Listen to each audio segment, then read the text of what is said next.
and just working with different kids, you know what I mean?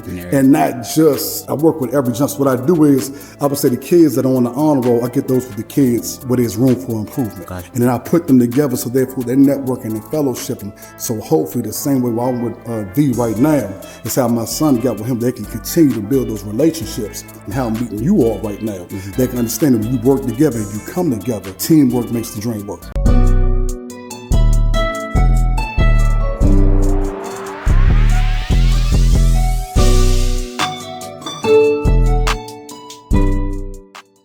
All right, welcome back to another episode of Why Y'all Working. I'm one of your hosts, Hilaire J. I'm Michael Augustanya, and we got here John Carter with us. Say what's up to the people. How's everybody doing today? John Carter, G.A.N.G LLC. God's angels never give up. Perseverance is a must. Absolutely. And you brought a certain energy. You brought a verve. There's something that empowers you every day. So I want to learn, and you let us know, why do you work, John? Okay, well, I work, not just work, I just feel that every step is calculated, every breath is appreciated. So I'm dedicated to my grind, dedicated to my family. I wake up probably since I was 7 years old with how can I make my mother proud today? And so now since I have a family, 2 beautiful kids, my daughter's 19, she's at Trinity College. My son's working on his master's. What can I do for them, every day? That's what I'm here for. And so let's talk about before you had those beautiful kids. Okay. Why did you work then? Then it's just what was instilled in me. Both my parents were educators. So my mother, she taught special ed in DC, PG, in Anne Arundel County. My father, he was a vice principal at the school I graduated from, School Without Walls in DC. Educated. It's just what they instilled in me at an early age, but they said it takes a village. So I had people like Pauline Hamlin in my life. I had people like my cousin Lori Robinson, shout out to corporate councilwoman of color. It was just, back then, I'm 50. So back in that day, we were outside playing and stuff like that. And just, anybody could discipline you. If you were seen doing wrong, that action was corrected at that time. And I was very blessed growing up, only child. You know what I mean? I do got two step brothers now. But it was just instilled early, but also I would just say the circumference, the people I had around me. You know what I mean? Yeah. Like my friends kind of motivated me. Okay. So, and with the friends' motivation, how has that motivation changed over time with this day and age being the way that it is in society, government, and the industry is changing as far as your business goes? How has that all affected you today? I just think, well, first and foremost, excuses are monuments and nothing. So no matter who's in the administration, regardless, you have to adjust. And therefore, I think that as the times change with technology, like I said, 50, when I was 48, I got my digital roadmap, and I tell people it's never too late. My nephew V, that I've known since he was 12, he went to Bowie High School with my son. I was about to go back and get my master's. So I went to Delaware State. And he said, no, go get your certifications on. So I said, okay. So he built the roadmap for me, because I have ADHD also. I got ADHD to the 9th power times pi plus 5 minus 7. All like blessings. You know what I mean? Just being honest with you. And so for the youth that I mentor, it's just settle down and having that tunnel vision where you can focus on the goal.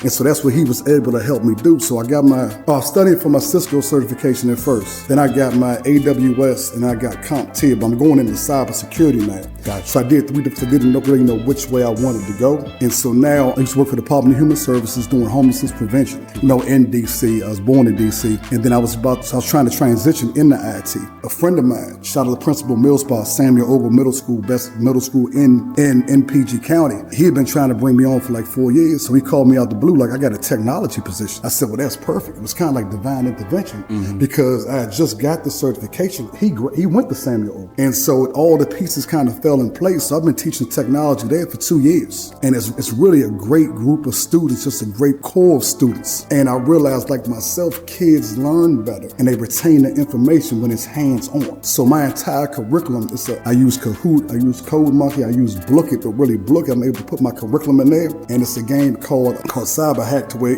basically they play the game, but it teaches them the information because it's repetitive. Okay. Yep. And so I've been doing that, man. My mission is, like I said, I'm just dedicated to serving the youth. You know what I mean? As far as V, always proud of him.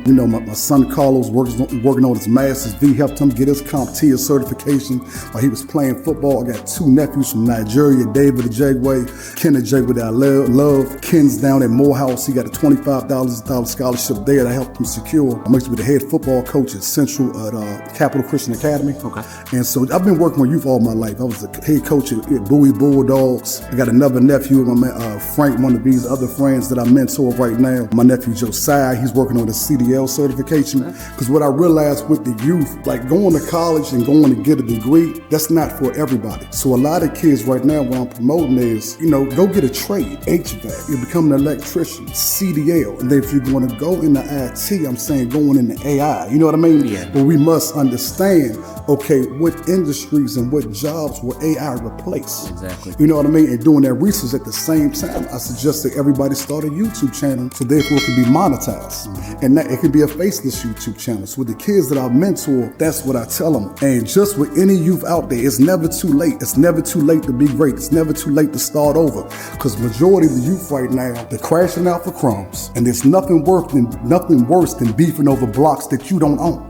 Mm. Every city right now, this is the first time ever because of social media that everybody's using the slang. Everybody's, like I said, beefing over blocks they don't own. They're not focused on the right things. Everybody's going right, so now it's time to go left. We must stay blessed. The genocide is self-inflicted, therefore we move meticulous, and we have to dedicate ourselves to our education.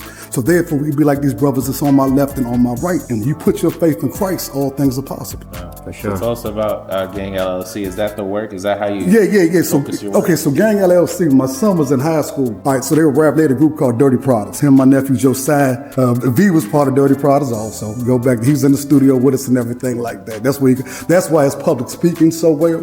Gotcha. Because he was more behind the scenes, you know what I mean? Helping with the producing, the engineering and stuff like that, and the marketing team. I just got tired of hearing kids say the word gang, gang, gang. I said, well, let's make the acronym stand for something positive. I got that. So I said, grind always, never give up. Goals accomplished by never giving up. God's angels never give up. Just different things of that nature, man, because a lot of times we're just saying stuff. And then there's nothing worse when I'm talking to the kids. Like you see these rappers or these kids on social media, flashing cash. You know what I mean? Saying this, the money you're flashing, if you don't have 3 times that in your account, then you're broke. You know what I mean? So just doing that. So I've been working with my son manages a lot of different artists, working with a lot of different people. Like I said, my cousin's Lloyd Robinson, corporate counsel, woman of color, and just working with different kids. You know what I mean? Yeah. And not just I work with every jump. So what I do is I would say the kids that are on the honor roll, I get those with the kids where there's room for improvement. Gotcha. And then I put them together so therefore they're networking and fellowshipping. So hopefully the same way I'm with V right now is how my son got with him. They can continue to build those relationships, and how I'm meeting you all right now. Mm-hmm. They can understand that when you work together, you come together. Teamwork makes the dream work. Sounds good, and I appreciate you mentioning that. Is there anything that you want to, plug? How can people find you? Okay, hit me up on Instagram. God's Angels Never Give Up. Also at Brother Carter on Instagram, on LinkedIn. Also at John Carter, Jumpstart the Tech, Jumpstart the Light. Get your digital roadmap today. GovTech 2025 Corporate Councilwoman of Color will be in Chicago in September, man. Invest the Tech, man. So wherever V is, wherever Jumpstart the Tech is, you'll see me. More importantly, right or wrong, life goes on. Can't change the past, but you can learn from it. Have a foresight for the future, and may the Lord bless you with the strength to persevere, man. God bless everybody. Appreciate that. And again, this has been a great episode of Why Y'all Working. I'm one of your hosts, Alair J. I'm Michael Agusanya. And this is John Carter. And thank you for watching today. Appreciate it. See you next time. Why you working?